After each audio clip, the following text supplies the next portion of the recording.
Chapitre 29. Mardi 12 décembre 1989. Sainte-Véronique. Serge Reynold déteste perdre son temps avec des futilités. Surtout s'il s'agit d'administratifs inutiles. D'ailleurs, de son point de vue, l'administratif est toujours inutile. L'arrivée d'un ordinateur au commissariat de Sainte-Véronique n'est pas près d'améliorer les choses. Qu'une secrétaire ou une assistante tape à la machine, c'est normal, c'est son métier.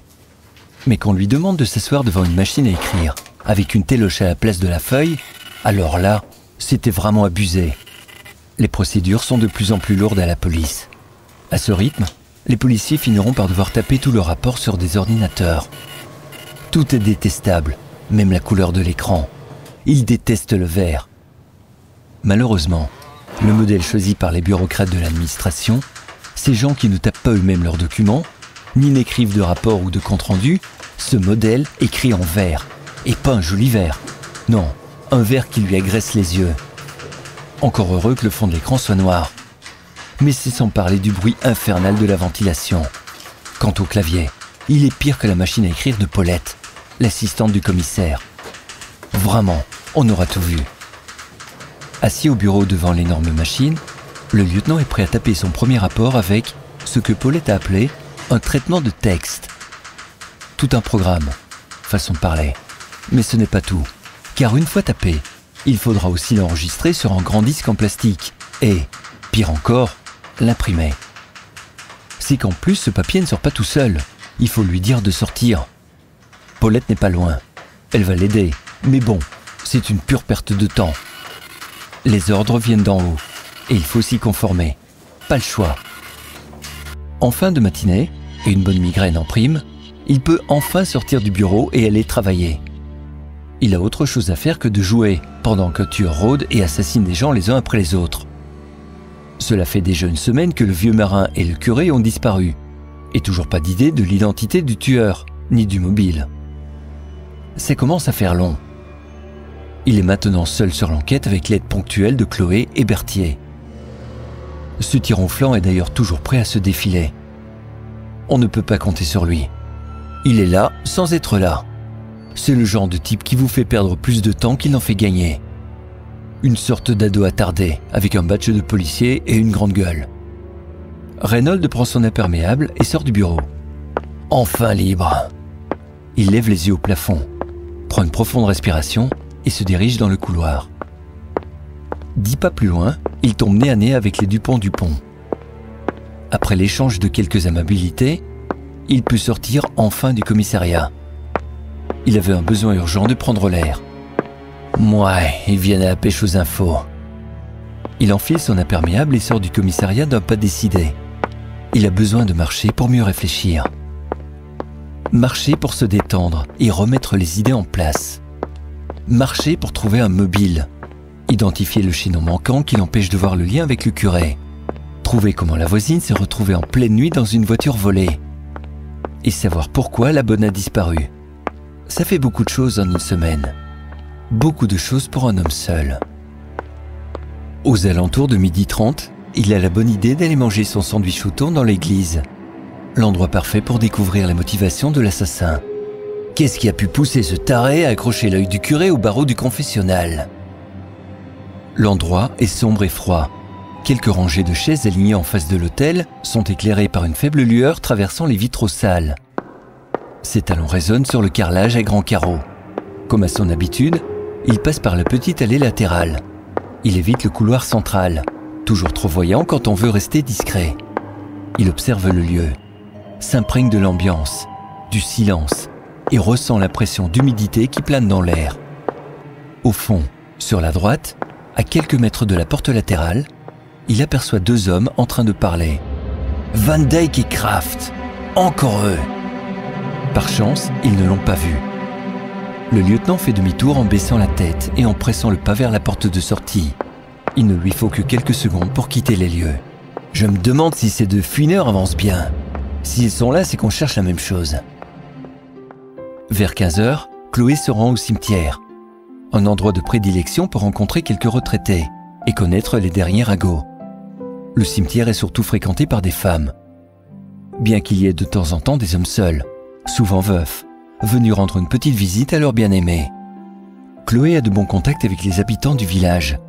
Elle est jeune et dévouée et n'hésite pas à prêter une oreille attentive et compatissante.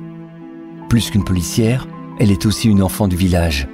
La petite fille qui courait encore, il n'y a pas si longtemps, dans les allées de ce même cimetière, accompagnée de sa mère venue fleurir la tombe de son mari. Cette petite fille a grandi, mais elle a su rester dans le cœur de ces femmes devenues grand-mères, avec qui elle a des relations si privilégiées. Cet après-midi, illuminé par de faibles rayons de soleil, est comme d'autres journées d'hiver quand les dames s'y rencontrent. Leurs haleines de bonbons au sapin ou à l'eucalyptus dissimulent les odeurs de chrysanthèmes fanées ou pourries gisant dans les pots abandonnés au vent. Elles se racontent les derniers potins du village, critiquent les voisines et les hommes, disent du mal du docteur qui, de l'avis de toutes, devrait prendre sa retraite et laisser sa place aux jeunes, et qui a déjà gagné suffisamment d'argent, sans oublier de parler des nouveaux arrivés, de la famille d'Allemands qui ont passé plusieurs jours dans la maison du vieux Duras, et qui auraient loué très cher cette vieille bicoque. Chloé connaît leurs conversations, mais ne relance jamais les ragots et tente de les aider à relativiser les propos des unes et des autres. Mais cela est souvent voué à l'échec. Elle a appris à ne pas les contredire pour être et rester acceptée par le groupe. Et ce groupe-là, il vaut mieux en faire partie plutôt que de l'avoir contre soi. Les femmes savent que la jeune policière travaille avec le lieutenant Reynolds. Mais celui-là, elle ne l'aime pas. C'est un curieux, un mêle-tout. Il met toujours son nez dans les affaires des autres. C'est un homme, et comme tous les hommes, il ne va pas à la messe. Il faut s'en méfier. Radio Rago fonctionne tous les jours, et les chroniqueuses se trouvent au cimetière et à l'église. C'est là qu'il faut être pour tout savoir. « Dites, ma petite Chloé, vous avez retrouvé Mine ?» La vieille dame aux grandes dents et cheveux bleus-violets, coiffée d'un filet, dont le seul but est d'éviter d'être décoiffée par le vent, s'est approchée de très près de Chloé en la tirant par le bras. « Non, Mathilde, pas que je sache. Ce n'est pas que je veux me mêler de ce qui ne me regarde pas, mais moi, je l'ai vue en arrivant. Elle sortait de sa voiture et elle est rentrée chez elle. »« Vous avez vu Mine ?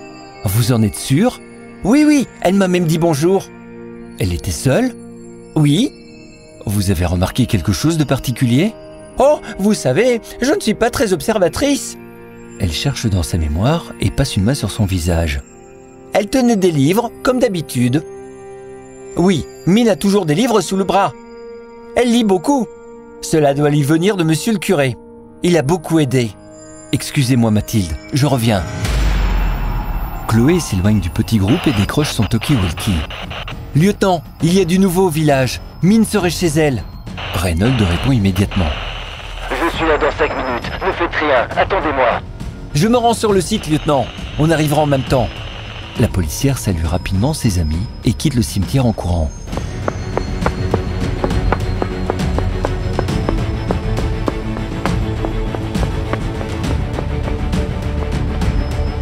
À son arrivée devant la maison de Mine, Serge Reynolds est en train d'inspecter discrètement la façade. « L'agent Berthier n'est pas avec vous, lieutenant ? » ?»« Il est au port. Je ne sais pas ce qu'il fait. Je le verrai sur son rapport ce soir. » Il secoue la tête, l'air méprisant. S'il arrive à s'en sortir avec ce fichu ordinateur. Chloé ne le relance pas sur ce sujet sensible. « Que fait-on, lieutenant ? Comme des gens polis et bien élevés. On va taper à la porte et on voit ce qui se passe. » Cette réponse, d'une évidence implacable, laisse Chloé muette. Au lieu de taper à la porte, Reynolds enfonce la sonnette. En quelques secondes, la porte s'ouvre, laissant apparaître une petite femme asiatique aux cheveux noirs jus, en bataille. « C'est la police, madame. Lieutenant Reynolds. Vous êtes Mine Fayolle ?» Elle hoche la tête rapidement. « Nous avons quelques questions à vous poser. Pouvons-nous entrer ?»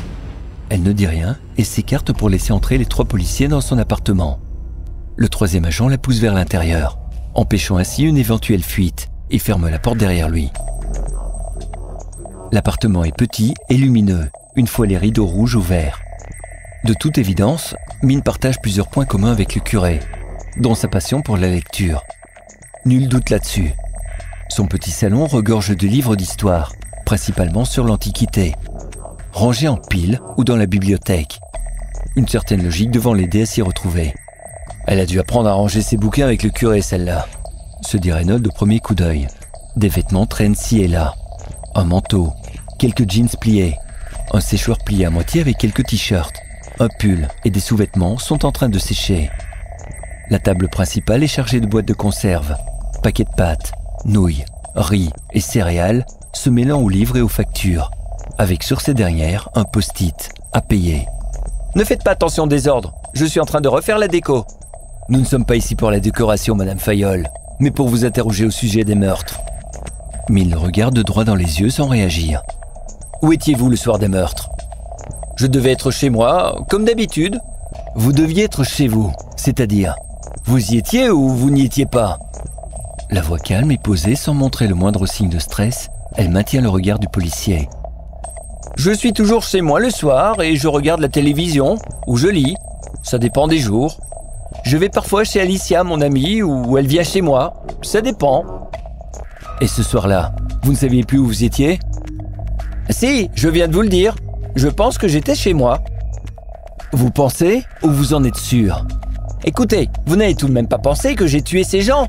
Alicia et moi, on va tout le temps l'une chez l'autre. On passe du temps ensemble presque tous les jours. Alors je ne sais plus si elle était chez moi ou moi chez elle. Ou si j'étais seul. Mais j'ai certainement dormi seul. Reynolds et les deux agents échangent un regard surpris et teinté de méfiance. « Bien, admettons. Et les autres jours, où étiez-vous ?»« Bah, à Sainte-Véronique. On est venu plusieurs fois chez vous et vous n'y étiez pas. Je ne suis pas vissé au sol.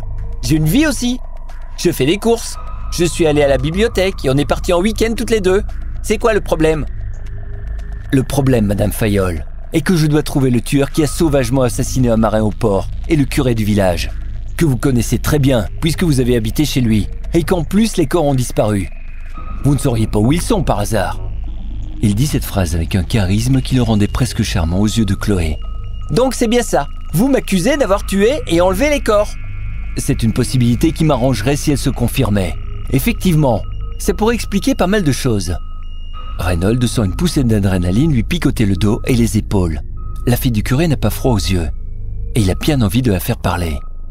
À ce propos, je n'ai jamais habité chez le curé, mais chez Lalou. C'est elle qui m'a appris à parler et à lire le français. Qui est Lalou ? La bonne, Marie-Louise Fayolle. C'est elle qui m'a adopté. C'est pour ça que j'ai son nom et que je n'ai pas le nom du curé. Ah tiens d'ailleurs, vous ne savez pas où elle est par hasard ? Monsieur le policier, vous avez un problème avec le hasard ?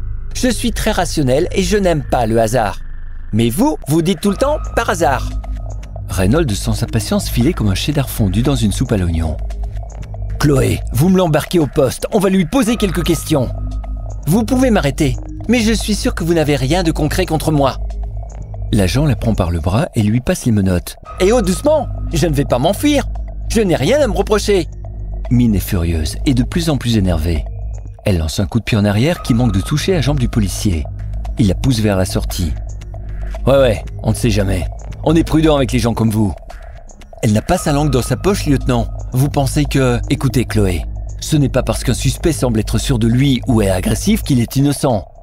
Vous avez vu comment elle me regardait dans les yeux ? Oui. C'est un comportement que l'on retrouve chez les plus grands menteurs. Je ne comprends pas. C'est simple. Au moment de dire leurs mensonges, ils vérifient dans votre regard que vous les croyez. C'est aussi simple que ça. Ah bon ? Et l'agressivité verbale, les gestes violents, l'insolence et des phrases comme « je n'ai rien à me reprocher », tout ça me dit qu'elle est peut-être pas aussi claire qu'elle le dit.